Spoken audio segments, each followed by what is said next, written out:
Welcome to the Generation Kids Daily Devo podcast, where we move from wonder to worship, looking for God at work in the world around us, ready to ask the tough questions and discover what His Word has to say to us. Today's episode is titled, Micro Tears to Kingdom Heirs, and it comes from me, Casey Taylor. So you lay down beneath the metal bar which hovers over your head. You weigh out the difficulty of the task ahead of you, and then you breathe in and breathe out. Breathe in, then out. And then you lift the bar up, and the muscles in your arms, working together in different ways to support one another, activate. And you press the bar, supporting the weight you've added to it, up in the air and outward as far as you can until you've extended your arms, and then beneath the full weight of the bar, you slowly bring it down to your chest and then repeat the motion several more times until your muscles tear. Until your muscles tear.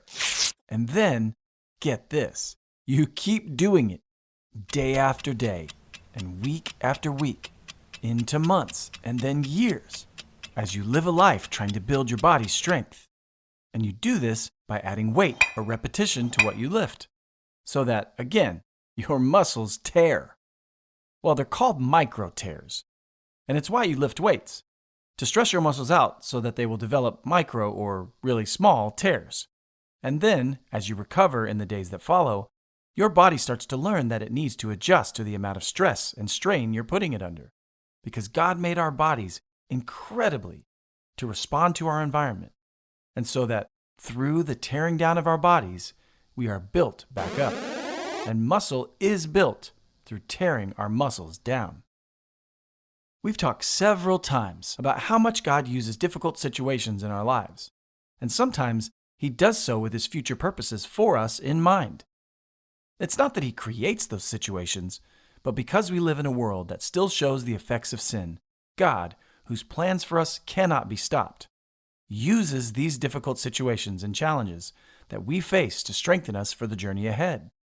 And in our season of looking more closely at the fruits of the Spirit, this week we are focusing on joy, which might seem hard to match to the idea that God would want to use our difficulties to build us up. But that's exactly what He does. It's not just our bodies that He's made to build back up once they've been torn down. He does it with our character, our belief, and our joy as well, as we see in the book of James. Consider it pure joy, my brothers and sisters, whenever you face trials of many kinds, because you know that the testing of your faith produces perseverance. James 1:2-3. Now, this sounds a lot like a phrase we've all heard and that most of us roll our eyes at. What doesn't kill you does what? Makes you stronger. When God allows for difficult circumstances to enter our lives, this passage tells us to consider the arrival of those circumstances a joyful occasion.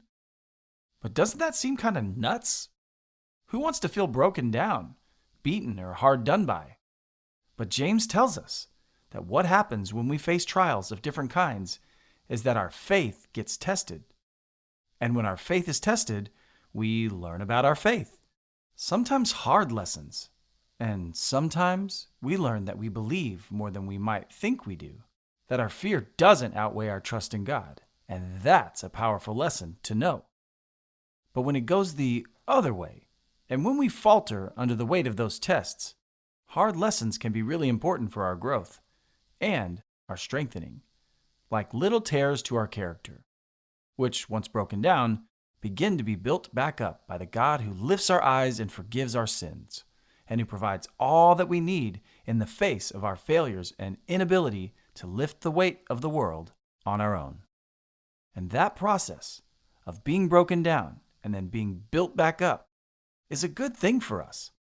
So this passage tells us to consider it pure joy when we face this testing. When we are tested, we learn. When we learn, we grow. And when we grow, we become strong. And just like we talked about yesterday, if we can receive God's allowance for our testing in a sinful world that can't help but try, when we face it with joy, we know that the joy of the Lord, even here in our testing, is our strength. It just might come after a few micro tears to our character. So as you go about your day to day, consider it a joyful occasion when what you believe is put to the test. Because even if you fail, He's built you and put His Spirit in you to build you up again, turning micro tears into kingdom heirs. From breaking down to breaking through. From being sore to soaring. What doesn't kill you looks like it actually may make you stronger. And that's certainly a cause for joy. Now it's time for Today's Big Question! Today's big question is probably a good one to process through with an older believer like a parent, a family member, or a mentor. And it's this.